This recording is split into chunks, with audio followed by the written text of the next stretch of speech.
ಇವತ್ತು ನಮ್ಮ ಅಜ್ಜಿ ಊರಲ್ಲಿ ಶೀಟ್ ಹಾಕ್ಸ್ತಿದೀವಿ. ಗೈಸ್, ಇವತ್ತು ನಮ್ಮ ದೊಡ್ಡಮ್ಮನ ಮನೇಲಿ ನೋಡಿದ್ರೆ ಮತ್ತೆ ಸೊಣ್ಗೆ ಮಾರ್ತವ್ರೆ. ಸೊಣ್ಗೆ ಮಾರ್ತಿರೋಕ್ ಬೇಜಾರಿಲ್ಲ, ಅದನ್ನ ಸಪ್ಲೈ ಮಾಡ್ಬೇಕಲ್ಲ ನಾನು ಅಂತ ಬೇಜಾರು. ನಮ್ಮ ದೊಡ್ಡಮ್ಮನ ಊರಲ್ಲಿ ಜಾತ್ರೆ ಮುಗ್ದು 5 ದಿನ ಆಯ್ತು. ಇವತ್ತು ನಮ್ಮ ಅಪ್ಪನ ಊರಿಗೆ ಬಂದಿದ್ದೀವಿ. ಆ ಊರಿಂದ ಬಂದಿದ್ದು 7 ಗಂಟೆ ಆಯ್ತು. ಇಲ್ಲಿ ನೋಡಿದ್ರೆ ನಮ್ಮ ಅಪ್ಪ ಸಾಕಿರೋ ನಾಯಿ ಬಂದೈತೆ. ಈ ನಾಯಿ ಹೆಂಗಪ್ಪ ಅಂದ್ರೆ ತಿನ್ನೋದ್ ಮಾತ್ರ ಇಲ್ಲಿ ಮನೆ ಹತ್ರನೇ ಇರಲ್ಲ. ಹಂಗೆ ಒಂದು ಸುಮ್ಮನೆ ಫೋಟೋ ತೆಗ್ದಿದ್ದೆ.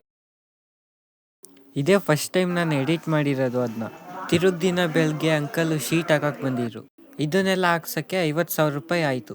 ವಿಡಿಯೋ ಫುಲ್ ಮಾಡ್ಕೊಳ್ಳೋಣ ಅನ್ಕೊಂಡೆ, ಫೋನಲ್ಲಿ ಚಾರ್ಜ್ ಇದ್ದಿಲ್ಲ, ಅದಕ್ಕೆ ಆಫ್ ಮಾಡಿದೆ ಮಧ್ಯದಲ್ಲೇನೆ. ಗೈಸ್, ಇದೇ ಫೈನಲ್ ಲುಕ್ಕು.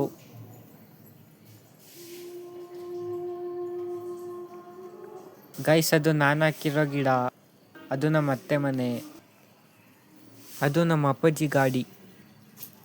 ತೋಟದಿಂದ ಬರ್ಬೇಕಾದ್ರೆ ನಮ್ಮ ಅಪ್ಪಾಜಿ ರಾಗಿ ತಗೊಂಬಂದಿತ್ತು. ತಿನ್ನಂಗಾಗಿತ್ತು ಅಂತ ರಾಗಿ ಎತ್ಕೊಂಬಂದು ಸುಡ್ತಿದ್ದೀನಿ. ಆಮೇಲೆ ರಾಗಿನ ತಕ್ಕೊಂಡು ಕ್ಲೀನ್ ಮಾಡಬೇಕು. ಕ್ಲೀನ್ ಮಾಡ್ತಿರ್ಬೇಕಾದ್ರೆ ನನ್ನ ಕೈಯೆಲ್ಲ ಮಸಿ ಆಗ್ಬಿಟ್ಟೈತೆ. ಕ್ಲೀನ್ ಮಾಡೋಕ್ಕೆ ಬರಲ್ಲ ಅಂತ ನಮ್ಮ ಅಮ್ಮನ ಕೈಯಲ್ಲಿ ಕೊಟ್ಟಿದ್ದೀನಿ. ಮುಂದಿನ ವಿಡಿಯೋದಲ್ಲಿ ನಮ್ಮ ತೋಟ ಹೆಂಗಿದೆ ಅಂತ ತೋರಿಸ್ತೀನಿ, ಅದಕ್ಕೆ ಫಾಲೋ ಮಾಡ್ಕೊ.